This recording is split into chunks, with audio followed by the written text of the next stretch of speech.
It started so small that I almost convinced myself it wasn't real. Almost convinced myself that Chris's worried glances and too careful questions were just a phase, a fluke, something we could laugh about later when things settled down again. I could tell he was pulling away before he said anything, could feel the slight hesitation when he kissed me, the way his fingers brushed my arm like he was searching for something he couldn't name. He never accused me, never demanded explanations. He just looked at me like he was trying to remember when things had changed, when I had started smiling with only half my mouth, when my laughter started sounding hollow even to my own ears.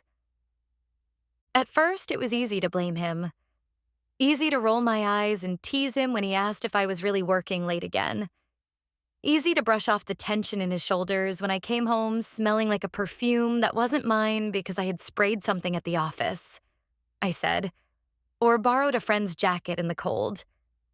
Easy to make him feel crazy for noticing how often I stared at my phone, smiling at texts I never shared with him, or how I started locking the screen when he came into the room, claiming I was just protecting work stuff he didn't need to worry about.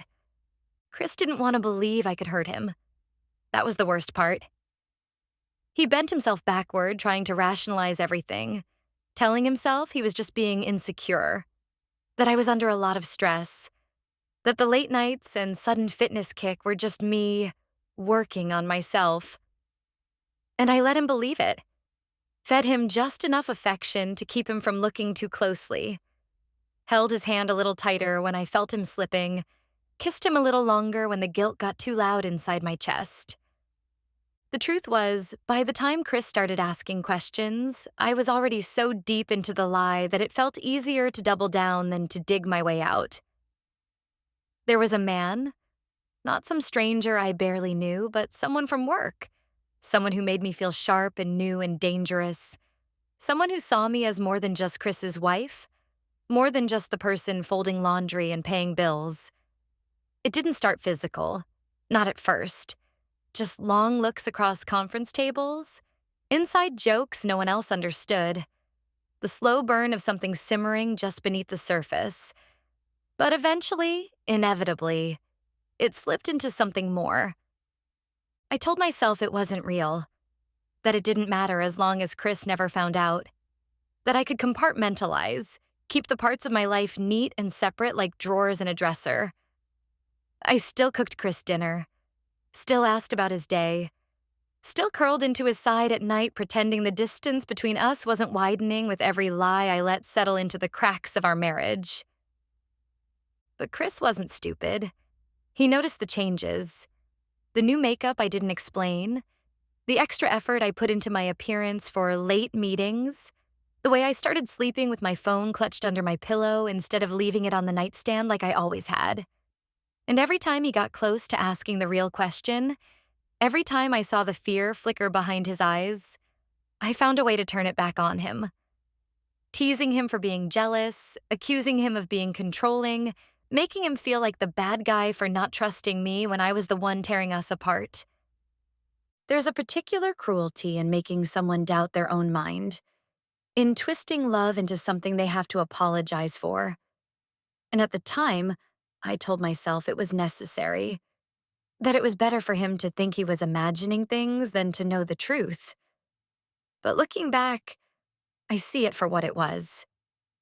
Cowardice. Pure, selfish cowardice. The worst part was how good I got at it. How easily I could switch gears, go from texting someone else behind his back to throwing my arms around him when he walked through the door. How I could laugh off his concerns with just the right amount of indignation. How I could look him in the eye and promise there was nothing wrong while my heart pounded with the fear that he might finally see through me. But he didn't. Not yet. And that was the beginning of the end. The moment when I realized I could lie to Chris, but I couldn't lie to myself forever. Guilt has a way of sneaking up on you when you least expect it. Not with a scream, but with a whisper, curling into the quiet moments between the chaos. And for a while, I thought I could drown it out. Thought if I just stayed busy enough, distracted enough, I could outrun it. But guilt isn't something you outrun. It's something that lives under your skin, something that waits for the nights when the house is too still, and the only sound is your own heart hammering against your ribs because you know, deep down, that everything you built is already on fire. I started feeling it first in the mornings, waking up next to Chris, his arm thrown across my waist like he still trusted me, like he still believed I was worth holding on to. And I would lie there, staring at the ceiling, feeling like the worst kind of thief, stealing a life I no longer deserved. At work, it was easier to pretend. The flirtation was light. The meetings stayed just on the right side of inappropriate. And as long as no one said anything too real, it was easy to compartmentalize, to tell myself I was just being admired, that it wasn't hurting anyone. But then there were the lunches that ran too long, the texts sent too late at night, the quick touches that lingered a second too long. And somewhere along the line, the fantasy started bleeding into reality. I stopped looking at Chris the way I used to, stopped noticing the little things he did to make me smile, stopped hearing the way he said, "I love you," like it was a prayer because I was too busy chasing the high of feeling seen by someone else. Someone who didn't know the version of me that left dishes in the sink and forgot birthdays and snapped when I was tired. The guilt screamed the loudest when I caught Chris looking at me across the dinner table. His fork paused halfway to his mouth, his eyes soft and searching, and I realized he was memorizing me. Memorizing the way I smiled when I wasn't thinking, the way I tucked my hair behind my ear, the way I shifted in my seat when I was nervous. He was trying to hold on to me without knowing he was already losing. That night, I cried in the shower, biting my fist to muffle the sounds, letting the water scald my skin as if I could burn the shame off me. But no amount of heat could erase the cold knot growing in my chest.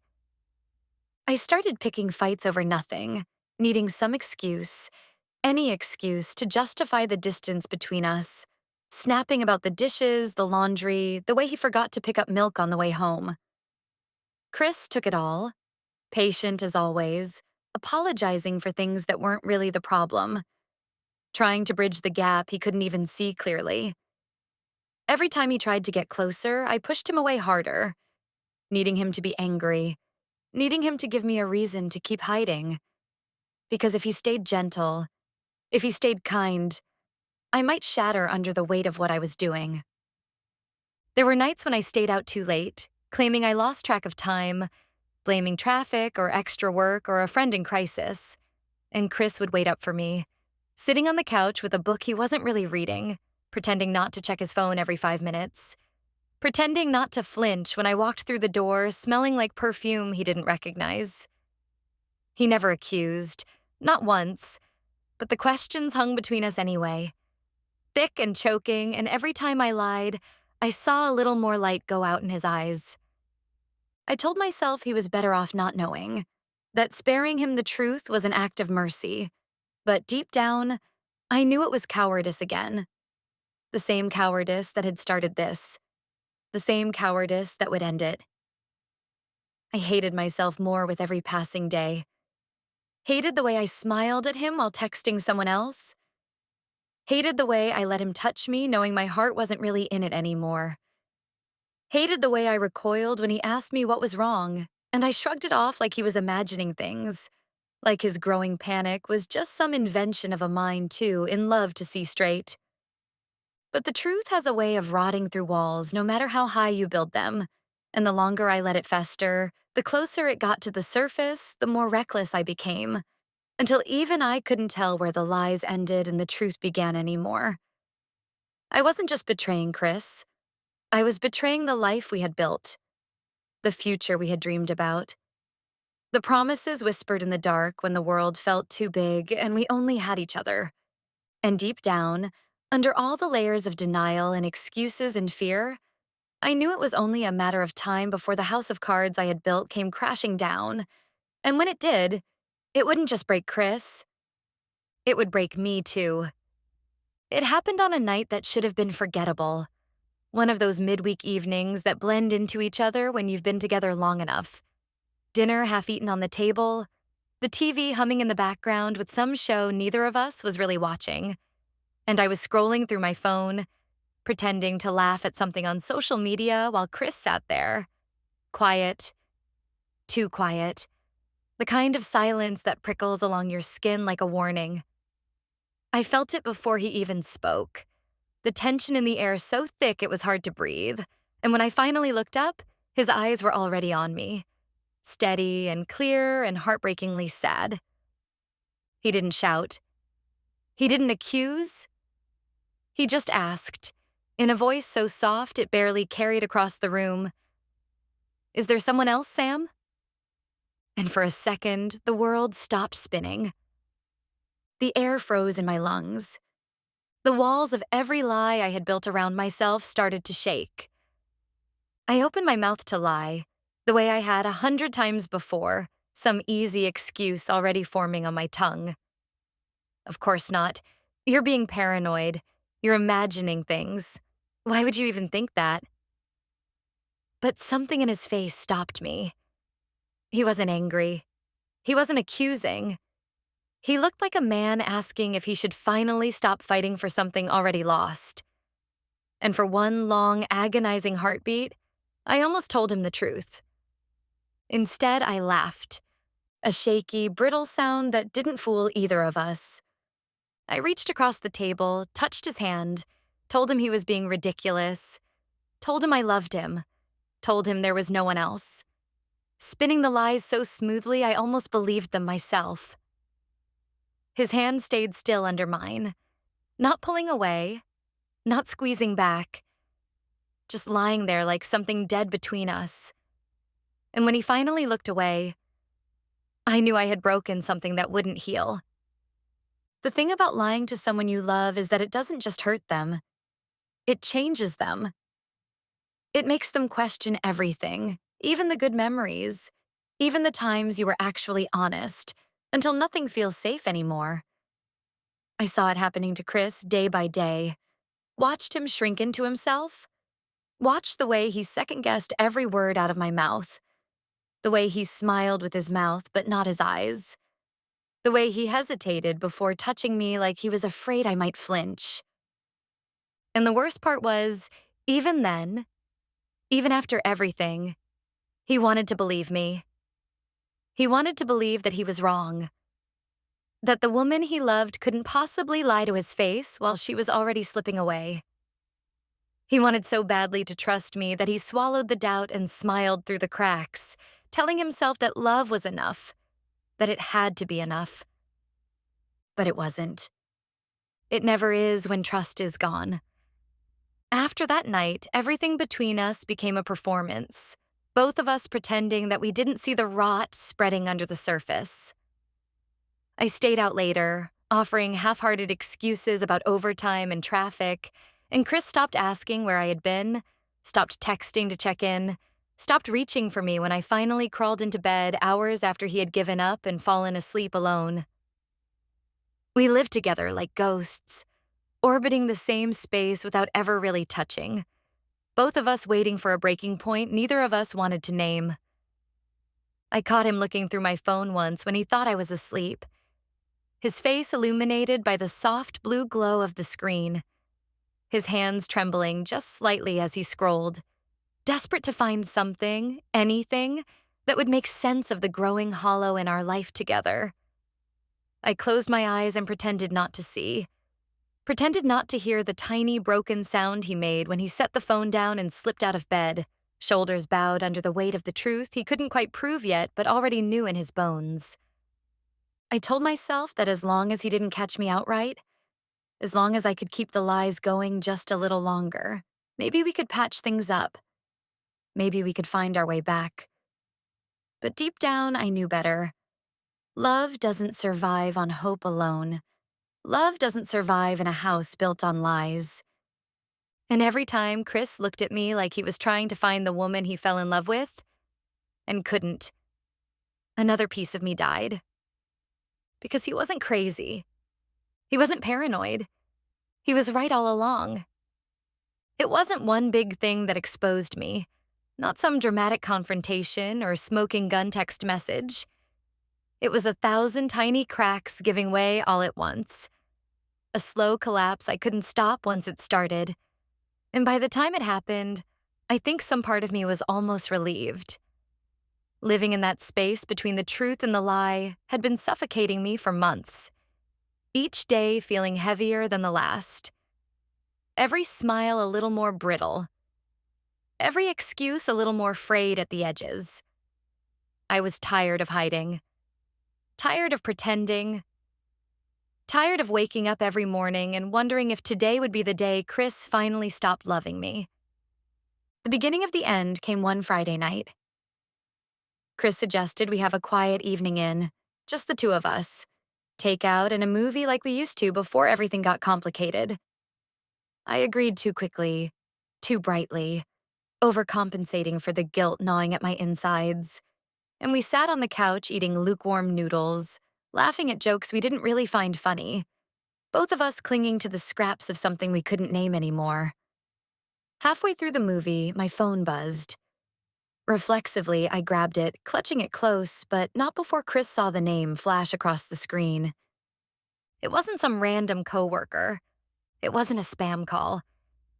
It was the man I had been lying about for months. Chris didn't say anything at first, just turned back to the screen, pretending to be interested in a scene neither of us was watching. I sat frozen, heart pounding in my throat, trying to think of a lie that might still save me, but for the first time, nothing came. No smooth excuse, no easy out. Just the heavy, suffocating certainty that it was over. When the credits rolled, Chris turned to me, his face unreadable, and asked if there was anything I wanted to tell him. His voice was so calm it made me want to scream. I opened my mouth, closed it again, feeling tears sting the back of my eyes, feeling the weight of every bad choice I had made crashing down at once. I shook my head, lied again, whispered, "No, there's nothing." And that's when I saw it, the moment he stopped believing me, the moment the last shred of hope drained out of his eyes. He stood up slowly, walked to the kitchen without another word, and for a few minutes I sat there, numb, unable to move, the air between us so heavy it felt like drowning. Then I heard it. The clatter of dishes being shoved into the sink. Too hard, too careless. The soft thud of his fist hitting the counter in frustration he was trying not to let me see. When he came back into the room, he didn't sit down. He stayed standing, towering over me, arms crossed like he needed to physically hold himself together. And then he asked again, voice tighter now, more raw. "Sam, are you seeing someone else?" This time, I didn't answer. This time, my silence was louder than any confession. He laughed then, a sharp, bitter sound that broke something in me. Shook his head like he couldn't believe he had let it go on this long. Like he hated himself more than he hated me. He didn't ask for details, didn't demand names, didn't want to know how many times or where or when it started. None of that mattered anymore. All that mattered was that the woman he loved, the life he thought they were building, had already crumbled before he even realized he was standing on rubble. He told me he needed space, needed to think, needed to figure out if he could even look at me again without seeing the lies first. I didn't fight him. Didn't beg. Didn't plead for forgiveness I knew I hadn't earned. I just nodded, feeling like a shadow of myself. Feeling like every breath I took was borrowed time. When he left that night, the door didn't slam. It closed quietly. Softly. Finally. I sat there until the sun came up, staring at the spot where he used to sit. The cushion still bearing the faint imprint of his body, and wondered how I had let it get this far. How I had looked at the best thing that ever happened to me and decided it wasn't enough. The silence wasn't peaceful. It was punishment. And for the first time, I realized I might not survive it. The days after Chris left blurred together into something shapeless and heavy, hours stretching endlessly across empty rooms that used to be filled with noise and laughter and the soft, unthinking sounds of a life lived side by side. I kept expecting to hear his keys in the door, to find his jacket thrown over the back of a chair, to smell the faint trace of his cologne in the air. But the house stayed silent, stayed cold, stayed hollow, and the more time passed, the more I realized he wasn't just giving me space to think. He was giving himself space to leave. I tried to fix it at first, in the only ways I knew how, sending long texts that he didn't answer, leaving voicemails that sounded more desperate with every call, promises spilling out of me like broken glass, promises to change, to be better, to undo the damage if he would just give me the chance. But words were worthless now. I had spent too long turning them into weapons and shields and distractions, and Chris knew it better than anyone. He wasn't angry when he ignored me. He was finished. I even tried going to his office once, sitting in my car across the street like some kind of stranger, watching him through the glass windows as he moved through his day, steady and unshaken. And for a long time, I hated him for how normal he looked. Hated him for not looking as wrecked as I felt. Hated him for surviving a betrayal I had barely begun to process myself. But deep down, I knew the truth. He had already mourned me. He had started mourning the loss of us long before I ever admitted there was something to mourn. The man who had trusted me enough to build a life around me, to believe in the promises we made in the dark when we were too young and stupid to know how easy it was to break them, was gone. And there was no bringing him back. I tried therapy for a while, sitting in sterile rooms with sympathetic strangers, peeling back the layers of guilt and self-hatred like dead skin. But it didn't change the fact that some mistakes stain you too deep to ever wash clean. I told myself I was getting better, learning, growing, but every night I still woke up reaching for someone who wasn't there, still replayed every moment where I could have chosen differently and didn't. I stopped seeing the man I had been sneaking around with long before Chris left for good. He became irrelevant the second I saw what I had truly lost. There was no high, no thrill, no validation in the world that could fill the crater I had carved into my own life.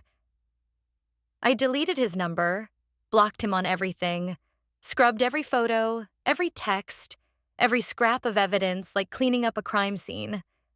But it didn't matter. The real damage wasn't digital. It was written into the spaces where Chris used to be. Sometimes I still catch myself almost dialing his number without thinking. Still catch myself composing texts in my head, little updates about my day, the kind of mundane things we used to share without even realizing how precious they were. And then I remember he doesn't want to hear them, doesn't want pieces of me anymore. Not the good, not the bad, not anything. The worst part isn't the loneliness. The worst part is knowing I made him feel crazy for trusting his gut, knowing I made him doubt himself, gaslighted him into thinking he was paranoid when he was only seeing the truth more clearly than I wanted to admit. I broke more than his heart. I broke his faith in himself, and that's a kind of cruelty I will never forgive myself for. I see it now. So clearly it almost knocks the breath out of me. He wasn't too suspicious. He wasn't insecure. He wasn't paranoid. He was right all along. And I was the one who made him question it until he didn't even recognize his own instincts anymore. You can apologize for betrayal. You can beg for forgiveness. But you can't undo the damage of making someone doubt the one thing they should have been able to trust: themselves. Chris never came back. Not for closure. Not for revenge. Not for me. He just disappeared from my story the way people do when they realize the chapter they were living in was a lie from the start. And every time I see a man sitting alone in a coffee shop, head bowed over a book or a cup of coffee, I wonder if he looks the way Chris must have looked after he realized the truth. Alone, tired, a little bit smaller than he used to be, carrying wounds invisible to anyone but himself. I wonder if he ever thinks about me. I hope he doesn't. Because if he does, it means the damage I did still echoes. And some sins, no matter how much you repent, never stop ringing in the dark.